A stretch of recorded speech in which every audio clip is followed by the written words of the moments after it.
ये तो वॉल है, रिजिड है, ये मूव नहीं कर सकता है, तो आपने ब्लॉक को धकेला और स्प्रिंग हो गया कंप्रेस्ड। इस पूरे प्रोसेस में इसे धकेलते हुए आपने काम किया W। तो देखिए स्प्रिंग में वही एनर्जी स्टोर्ड हो गया जाके।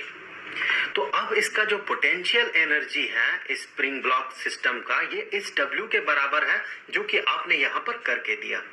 आप कैसे समझेंगे कि इसके पास पोटेंशियल एनर्जी है? स्प्रिंग जो कंप्रेस्ड है इसमें इसके पास पोटेंशियल एनर्जी है, आप कैसे समझेंगे? अगर यहाँ पर इस ब्लॉक के साथ एक और ब्लॉक आप रखें, ये तो एक सिस्टम है, इसके साथ एक ब्लॉक रख दे और इस ब्लॉक को जिसे आपने धकेल के रखा है इसे अब छोड़ दे। जैसे ही आप इसे छोड़ देंगे तो स्प्रिंग इस ब्लॉक को धकेलेगा और ये ब्लॉक इस दूसरे वाले ब्लॉक को धकेलेगा, तो ये ब्लॉक आगे बढ़ जाएगा विद अ सर्टेन स्पीड, एक स्पीड के साथ आगे बढ़ेगा।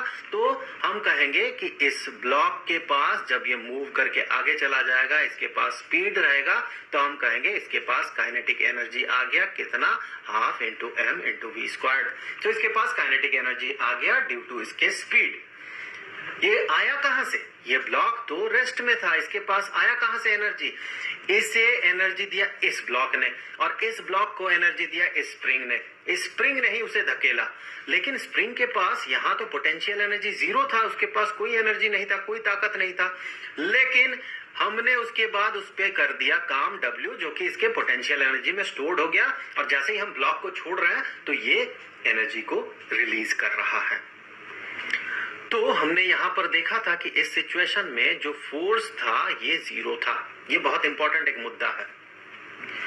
तो हम अगर ये जानना चाहें कि एक स्प्रिंग का या फिर स्प्रिंग ब्लॉक सिस्टम का पोटेंशियल एनर्जी कितना है, तो हम कैसे पता लगाएंगे?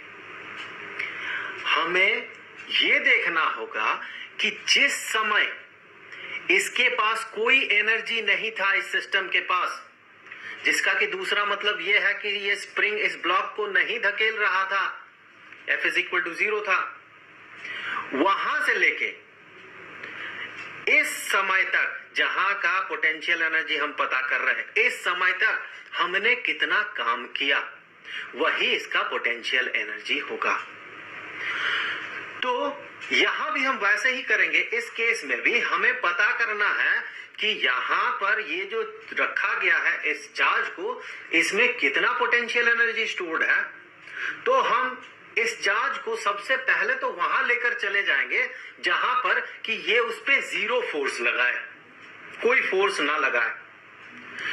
ऐसा जगह कहां पर होगा? 50 किलोमीटर दूर, 500 किलोमीटर दूर, 1000, 1500, 50,000 किलोमीटर दूर। आप कितना भी दूर चले जाएं, ये जो चार्ज है जिसे कि हम सोर्स चार्ज कहते हैं, ये जो चार्ज है इस चार्ज पे, इस दूसरे चार्ज पे, चाहे आप जितना दूर चले जाएं, कुछ ना कुछ फोर्स अप्लाई करेगा ही। तो हम क्या कह सकते हैं कि कहां पर इस पे ये जीरो फोर्स अप्लाई करेगा? वो है इनफाइनाइट डिस्टेंस में। अब आप सोचेंगे इनफाइनाइट डिस्टेंस में एक चार्ज को कैसे ले जाया जा सकता है? तो ये इन्फिनिटी एक कॉन्सेप्ट है, रियलिटी नहीं है। वैसे हम किसी सिस्टम का इलेक्ट्रिक पोटेंशियल एनर्जी जब पता करते हैं तो वास्तव में चार्जेस को नहीं ले जाता है कहीं भी, हम मैथमेटिकली इसे डिराइव करते हैं और इन्फिनिटी का कॉन्सेप्ट को हम यूज करते हैं।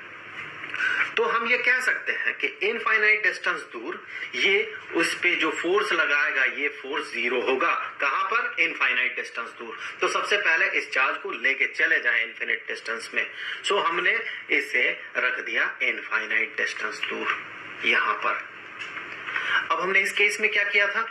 यहां का अगर पोटेंशियल एनर्जी आपको पता करना है तो जहां इसका फोर्स जीरो था, इस पे लगा हुआ फोर्स जीरो था, वहां से उसे इस सिचुएशन में लाने में हमने जितना काम किया वही पोटेंशियल एनर्जी के बराबर है। यहां भी वही होगा।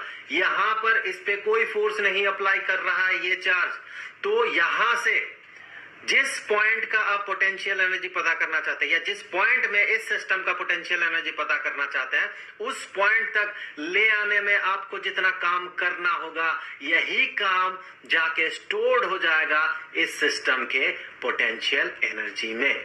चूंकि ये एक इलेक्ट्रिक सिस्टम है, इलेक्ट्रोस्टैटिक सिस्टम है, तो हम इसे कहते हैं इलेक्ट्रिक पोटेंशियल एनर्जी। यहाँ पर ये मैकेनिकल पोटेंशियल एनर्जी था, यहाँ पर ये इलेक्ट्रिक पोटेंशियल